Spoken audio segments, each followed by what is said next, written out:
bienvenidos de nuevo al canal. Bueno, amigas y amigos, bienvenidos de nuevo al canal.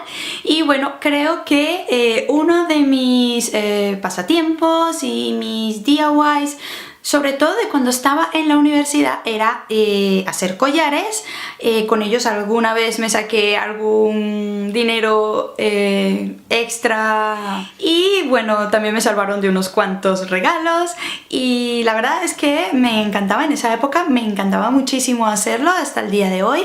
Muchos están hechos con abalorios, pero sobre todo muchos están hechos con macramé, con la técnica del macramé, que ahora me parece súper interesante irlo incorporando con el trapillo, porque creo que es genial el resultado.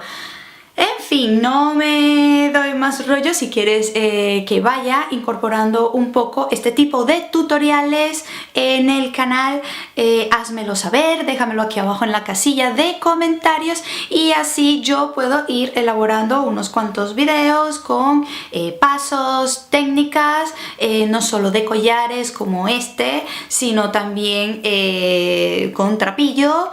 Si quieres saber un poco que te enseñen los pasos de macramé y cómo adaptarlos al trapillo, o con cuero, o con, bueno, esas ideas, eso que te apetezca saber, que necesites, pues déjamelo aquí abajo en la casilla de comentarios y así yo me voy enterando un poco de cuáles son vuestros intereses, ¿vale? Igualmente aprovecho este video para hacerles la invitación de que te quedes en el canal, de que le actives también la campanita que está al lado de suscribirse, porque así te puedes enterar de las novedades de este canal, de todo lo que voy compartiendo, y no solo de manualidades o de DIY, sino de otros temas en general.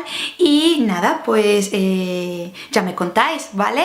Yo me despido, les dejo un beso enorme y bueno, seguimos conversando, ¿vale? Hasta la próxima, adiós.